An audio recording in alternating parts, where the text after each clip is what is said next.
Andito kami ngayon sa hospital. Bali, sumakit ang tiyan ni Utoy. Anong oras pa kayo dito? 7 a.m. 7 a.m. Anong oras na ngayon? 4:10. 4:10. So 7 a.m. kayo dumating. Anong oras kayo natawag? Natawag siya kanina 11. 11. So ilang Blood oras? test. Yan. Natawag siya. Yan ang mahal na Reyna. Yan. Siya ang kasama ni Utoy. Yan. Medyo mahina yung pagsasalita ko, no? So ang ginawa sa kanya is blood test at saka ultrasound kasi last night ho, sumakit yung tiyan niya. Ngayon naghihintay ho kami ng result, no? Gusto ko lang hong i-share na kahit ho papaano dito ho sa Canada, pag pwede kang magpagamot, magpa-check up nang wala kang dalang pera, kasi kung hindi ako nagkakamali dyan sa atin sa Pilipinas ay parang dapat may pera agad, tama ba? Saan? Sa Pilipinas, yeah. no? Yeah. Yan. Dito, na kagad siya? Pwede tayong pumunta kahit walang pera, no? Yun nga lang ang challenge dito. Maghihintay. Maghihintay pag hindi masyadong ganung kalala. Pag emergency, ipa-priority, di ba? Ang sabi nga, may forever sa emergency. Okay. Yan ang mahal na rin. Si Utoy hindi makapag-hay at masama pakiramdam. So hinihintay namin yung result. Yan.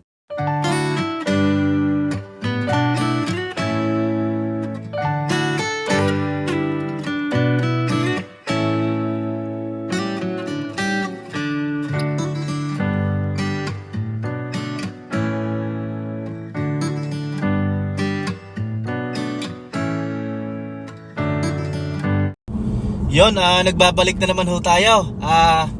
Kung saan ho kayo naroon ay magandang umaga, magandang tanghali at magandang gabi sa inyong lahat. Ito ho, Stay in the left 2 lanes. medyo nagka-problema lang ho si Utoy at kagabi, daying ng daying na masakit ho yung kanyang tiyan. Lanes to merge onto Highway 2 South. So, ang ginawa namin, kakaliwa tayo na. Yes. So ang ginawa namin, dinala agad namin sa ospital, dito sa Concordia. Sa Concordia Hospital ba yun, asawa ko? Miss Concordia. Ano? Miss Yun, basta sa Concordia Hospital dito sa Edmonton. Concordia College yun. Miss Concordia yun. Ha? Yung Concordia is a college. It's Ay, anong ospital ito? Miss Concordia. Oh, yun na yun, basta yun na ho yun. Pasensya na ho. Yung sa may west, malapit sa west. Ngayon ho si Utoy, bale, na blood test, na ultrasound, dito po sa ospital na una. Ngayon, na-find out niya na may appendicitis. So, kailangan po niya ng surgery. Hindi po siya ma-surgery dito sa unang ospital dahil po siya po daw ay 16 years old. So, kailangan namin dalhin sa University of Alberta, Sa Children's Hospital. sa Stollery. Yan. Ito, nakadextrose siya kanina, tapos may mga tinurok na antibiotic kasi sobrang sakit ng tiyan niya. Hindi naman pala sobrang sakit. Nawawala daw ang sakit paminsan-minsan, sabi ni Utoy. So naging decision ng doktor doon sa ospital na una, sa Miss Concordia ba yun? Basta yun na po yun. Kailangan daw isurgery ang aking anak. So na-find out namin na yun nga, mahilig sa fries, soft drinks o kaya sa maanghang. Yan, kasi kasalanan ko yun. Pag nagluluto kasi ako, laging sa maanghang, tapos lagi may sausawan. So pakisearch na lang po kung bakit nagkakaroon ng appendix ang isang tao. For kids merong appendicitis for kids. So sabi nila ng doktor, normal lang daw. Tapos may mga senaryo na kahit 3 years old nagkakaganitong sistema, ganitong problema, Malayo pa ba tayo, asawa ka? Yeah. Malayo pa, Yeah. So ito, papunta na po kami sa University of Alberta. Ngayon po ay araw ng Huwebes. Hindi ko po alam kung makakapasok ako bukas. Mahal na Reyna, hindi nakapasok ngayon. So bukas hindi na naman siya papasok. So pinayagan na siya ng kanyang chef. Ako magpapaalam pa ako sa supervisor ko kasi isa surgery si Utoy. So parang nadinig ko may laser. Hindi ko alam kung hihiwain o ano. Hindi na daw ngayon. Dati, old method daw yun. Okay, so yun, laser daw. So mabilis lang yun. Thank you, Lord. Yun, so buti na agapan. So sa mga kababayan ko ho, kahit sino ho na nanonood, yun po, paki-search na lang po kung bakit na nagkakaroon ng isang tao ng appendicitis na tinatawag. Siyempre, sa pagkakaalam ko sa mga kinakain talaga natin, maalat, di ba? Yung mga fries, yung mga burger na yan, basta Huwag ipagsawalang bahala pag sumakit yun dyan ang huwag nyo pong ipagsawalang bahala ha pag sumakit yung inyong appendicitis, ano? At delikado, ano? Yung inyong tiyan, ano?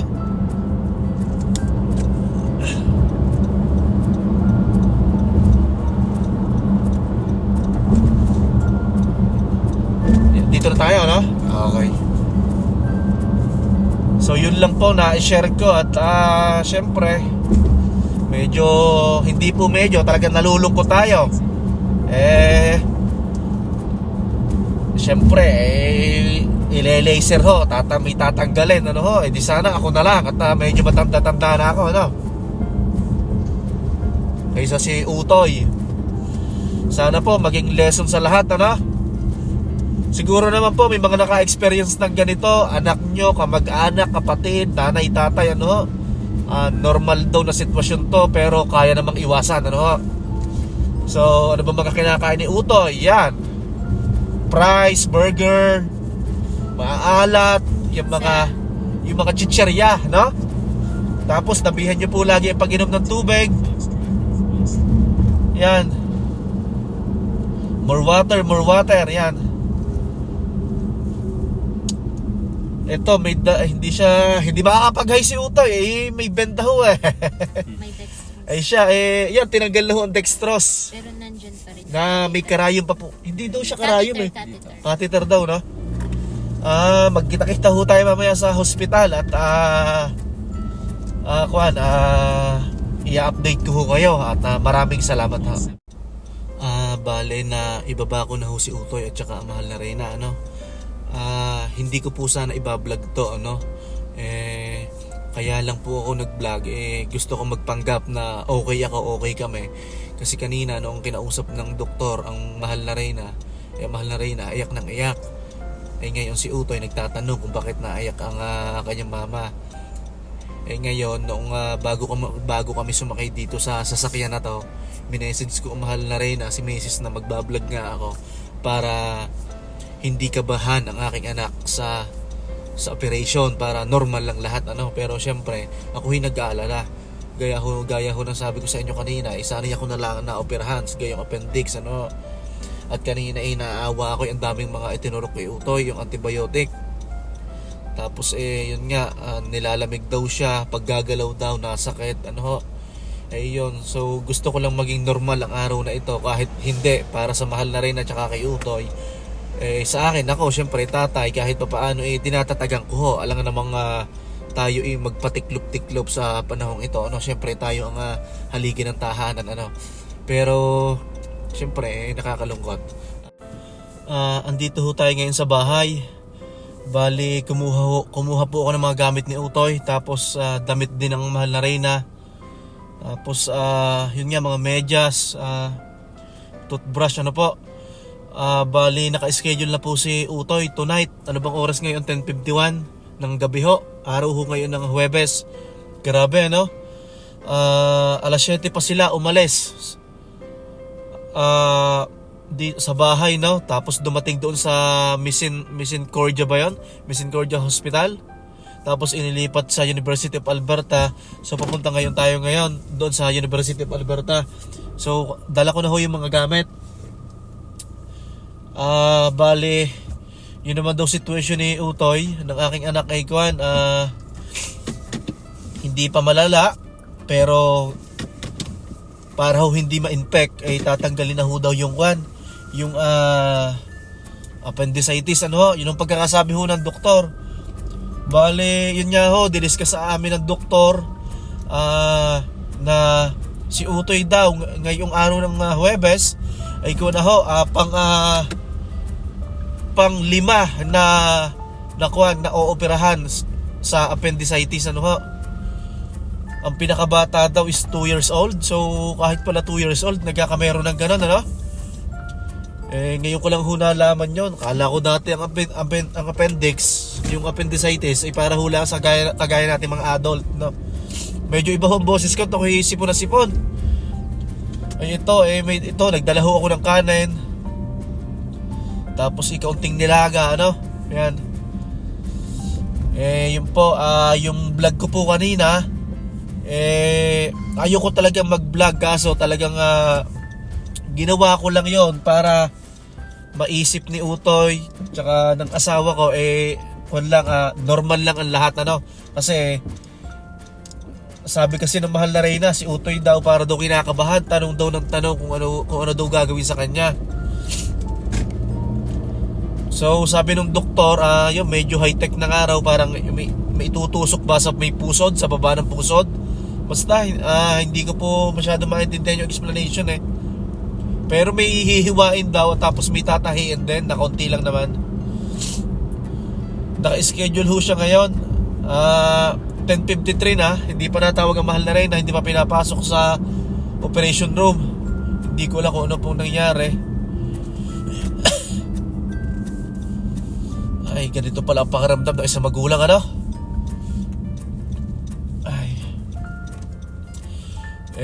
Yun nga po, siyempre bilang isang magulang ay tayo nag-aalala. Yun, iwas ho tayo sa maaalat, sa maanghang. Ano ba sinabi pa ng doktor? Lagi pong uminom ng tubig, yan. Ito, andito na po tayo sa University of Alberta, ano po? Dito sa tinatawag na, ano ba to? Yung Children Hospital.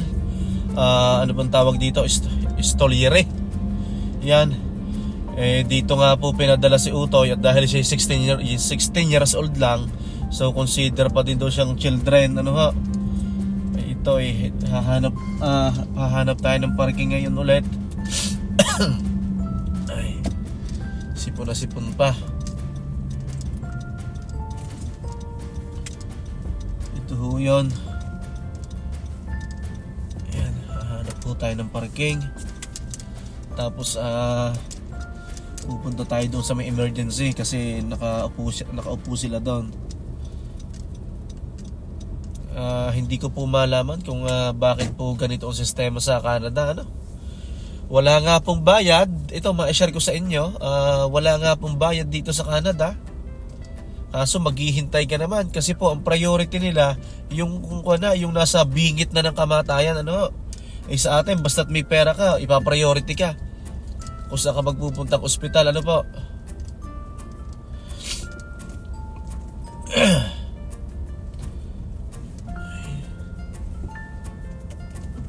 naku, full parking nakalagay Naku, full parking. Saan kaya? Ay, hahanap muna ho tayo. Anak, maghay ka muna anak. Kill. Good luck. I love you. Pinaghay ka muna sa Utoy. Yan. Galing ng driver. Ang galing na nagtutulak na. Hindi pala pwedeng magtrabaho dito si Papa't mababangga ito. Anong oras ngayon? Asawa ka? 11:56. Nakapasok sa Ezekiel ng mga around 11:50, no? Sa operating room. 11:56 na ngayon. So, ganun pala kabilis yun yung anesthesia. Hindi, yun nga, anesthesia nga, no? Parang itinurok, tapos doon sa may dextrose pinadaan. Dextrose ba tawag yan? Parang mga 3 seconds lang. Sumama po ako sa loob hanggang makatulog si Utoy, ano? Asawa ko, ba't ganun? Ini-explain ko sa kanila na ang pagkakaiba ng Pilipinas at Canada. Kasi sa Pilipinas, hindi ka maghihintay na ganitong katagal as long na walang masyadong pila. Dito, sa private, sabi ni Mama, lakas mo boss doon. sa public hospital daw, ganito rin may waiting time. Pag sa Pilipinas. Pero pag sa private, dire-diretso. Dire-diretso. Oo. Kaso dito, wala tayong pera. Wala tayong Pera. bayad na nilalabas. Wala tayong bayad na nilalabas, no? Kaso nga lang po, grabe, 7 a.m. pa sila umalis ng bahay. Oras kayo umalis? 7 a.m. 7 a.m. nasa hospital na kami. Oo. Madilim pa. Doon sa anong hospital yon? May Misericordia. Yon, Misericordia pala. So, hindi siya na-operahan doon kasi dito siya pinadala sa University of Alberta sa Children's Hospital. Kasi, kasi kung lang siya, 16 years old, ano po. Tapos, sinasabi ko sa kanila na libre yung pag-hospital natin. Pero may mga specific na sakit din na magbabayad ka. Magbabayad ka, yes. Yan. So, hindi po lahat ng surgery dito, hindi po lahat ng sakit dito ay libre. May mga specific butin tayo na magbabayad ka. Ano po? So, yun ang hindi ko lang masabi sa inyo kung ano ba yon. Parang ang alam mo yung mga cancer. Cancer. So, magbabayad ka pag gano'n. Okay. May mga certain bills na babayaran ka. Oo. Pero I think hindi pa rin naman ganun kamahal katulad sa Pilipinas. Bale, sabi ni Doc, mga 30 to 40 minutes po yung operation doon po sa appendix. Ano. Ayan. Bilis niya makakatulog. Pagkatulog ko, ano. Kasi sobrang antok na siya. Siya, sige po, bali, update namin kayo. Na. Kanina, inamin ko sa kanila na kaya lang ako magbablog. Gusto kong ipakita kay Kel, tsaka sa'yo na normal lang. Kasi ayaw kong makakabahan siya, di ba?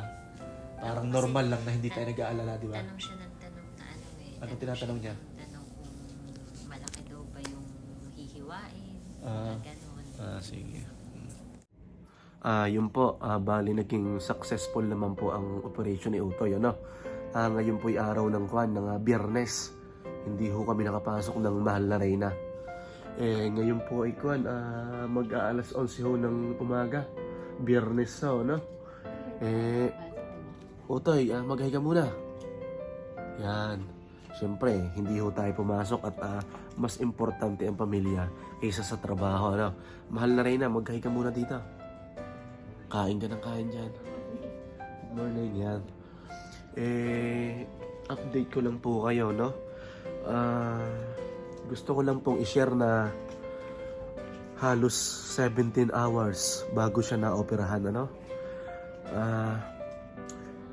Dito pala, pag yung wala ka sa bingit ng kamatayan, ano ho, hindi ka ipa-priority, talaga maghihintay ka, ano ho, yan. Tapos, ang nangyari pa dito, noong kahapon niya ng umaga, nung nadoon kami sa unang ospital, okay pa naman yung appendix niya.